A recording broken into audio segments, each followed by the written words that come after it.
Hello, bonjour. Aujourd'hui, c'est une vidéo particulière. Donc, voilà ce qui se passe. C'est que j'ai demandé à ChatGPT s'il préférait, et de m'expliquer s'il préférait en fait l'acide hyaluronique ou s'il préférait la gymnastique faciale. Et voilà ce qu'il m'a répondu.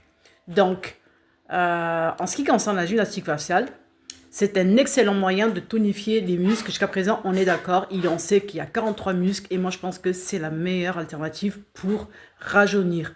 Je m'explique parce qu'on va venir muscler les rides d'expression. Il faut savoir qu'on sollicite quand on a le sourire, quand on sollicite, quand on se fâche, on a la ride d'expression au niveau du front. D'où l'importance de muscler, muscler, muscler. Donc, ça va nous redessiner l'ovale, voilà ce que dit ChatGPT. Ça va repulper le contour des lèvres, nous retonifier le muscle du cou. Mais attendez, il y a un truc qui ne dit pas. Ralentir le vieillissement de l'épiderme. Voilà. Donc, l'exercice se fait devant un miroir quotidiennement. On a démontré, et regardez, ce qui est intéressant, c'est qu'il dit qu'une étude de l'université de Northwestern a montré que 30 minutes quotidiennes de gymnastique faciale pendant 20 semaines améliorerait la qualité de la peau. Cet exercice stimule la production de collagène, de l'élasticité, du derme, comblant ainsi les rides. Le visage devient plus ferme et retrouve son aspect jeune. Attention, on ne dit pas que vous allez faire 20 ans en arrière, mais voilà, l'acide hyaluronique, hein, c'est un truc qui me... Franchement, voilà, je fais pas... Bon, renforce la zone musculaire au-dessus des lèvres supérieures, muscler les joues. Il faut mettre, je vous ai parlé aussi des masséters dans certaines de mes vidéos. Estomper la ride du lion. On a d'exercices au niveau du front pour venir un peu muscler tout ça. Et donc, en fait, moi je pars du principe. On a vu des femmes hein, de 60 ans qui avaient un corps athlétique. Pourquoi? Parce que elles allaient courir, elles faisaient de la gym, elles entretenaient ça. Donc, je pars du bien principe que si on peut faire ça physiquement, on peut le faire au niveau du visage. C'est-à-dire, on va venir muscler. Sauf qu'on oublie souvent de muscler le visage. Rien qu'en perdant du poids et en allant courir quotidiennement, on s'aperçoit qu'on fait plus jeune. Et aussi avoir une nourriture saine, c'est très très important, d'accord? Parce que se nourrir de sucre, vous allez perdre l'éclat de la peau. Donc, après, je lui ai demandé, en fait, je ne sais pas comment je lui ai posé la question, mais bon, qu'est-ce que c'est que, voilà, est-ce que l'acide hyaluronique en valait la peine? Il me dit, bien sûr, les injections esthétiques peuvent contribuer à rajeunir le visage en traitant diverses imperfections. Voilà. Convient aux personnes à la peau sèche et terne. Je vois pas qui... Bon, bref. Après l'injection, le visage devient plus radieux et sans imperfection. Ok. La toxine botulique va bloquer l'activité musculaire. Hein. Voilà, surtout au niveau des rides d'expression. Donc voilà. Après, on a les injections de peptides. Les peptides stimulent la production de collagène et améliorent la qualité de la peau. Ils peuvent cibler l'homogénéisation du teint, l'anti-masse graisseuse, le skin booster ou encore l'anti-chute de cheveux. Je connais pas. En fait, tout ce qui est... Voilà, bref. Donc, moi, je t'ai posé la question à ChatGPT. Toi, tu choisirais les injections ou bien la gymnastique faciale? Alors, voilà ce que m'a répondu Chat. En tant qu'IA, je n'ai pas de visage ni de muscles. Donc, je ne peux pas personnellement choisir entre les injections et la gymnastique faciale. Cependant, je peux vous donner des informations pour vous aider à prendre une décision en fonction de vos besoins et préférences. Injection esthétique, voilà les avantages. Résultats rapides. Injection à l'acide hyaluronique ou de toxines botuliques donne des résultats visibles presque immédiatement.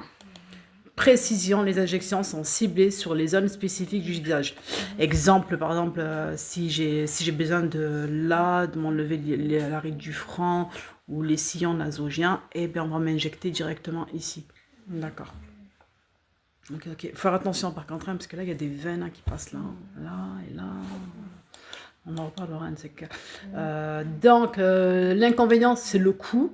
Les injections peuvent être coûteuses. Besoin de répétition, on sait que en fait, ça dure 6 mois, hein, je pense. Hein. Risque potentiel, et oui, et parce qu'il y a des risques. Hein, donc, si on touche une veine ou un truc comme ça, hein, et sans parler des réactions allergiques. Donc, l'avantage avec la gymnastique faciale, on y arrive, naturelle. La gymnastique faciale est non invasive et utilise les muscles naturels du visage.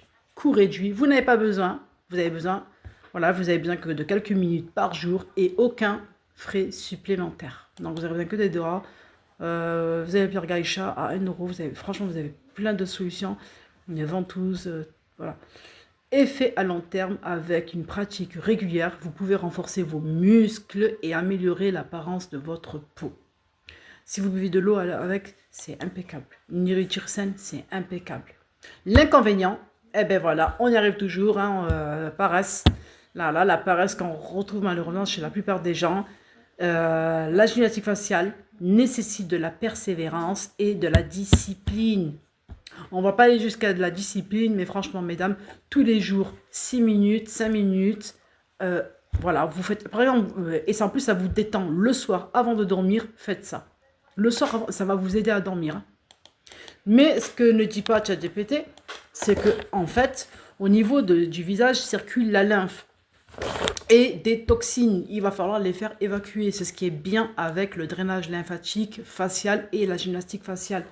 Donc, voilà, donc moi, quand je vois ça, si je ne savais pas, j'aurais choisi la gymnastique faciale. Hein. Voilà. Donc, pourquoi? Parce qu'elle améliore le sommeil. Elle permet de réduire les œdèmes. Bon, ça, c'est bien. Elle atténue les maux de tête. Vous savez, en fin de journée, on est fatigué.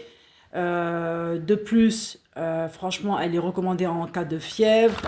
Et, le drainage lymphatique est un massage doux qui va relancer la circulation de la lymphe.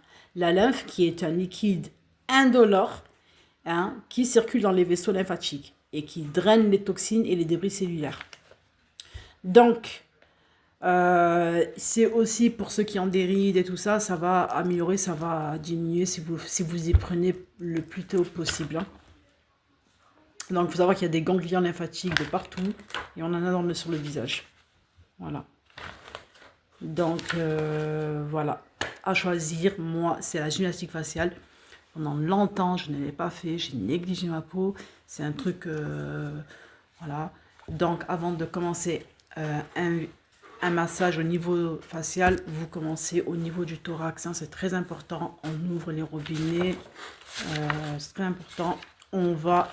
De plus, il faut savoir qu'il y a au niveau du visage, vous avez chaque organe en fait du corps a sa projection au niveau du pied, au niveau de la main, mais aussi au niveau du visage. Exemple, quand je vais appuyer ici, je vais stimuler l'estomac. Voilà, il y a plein de points petit à petit, je vous ferai des vidéos, je vous ferai des bons contenus et je vous montrerai ça. Sur ce, je vous souhaite une bonne soirée.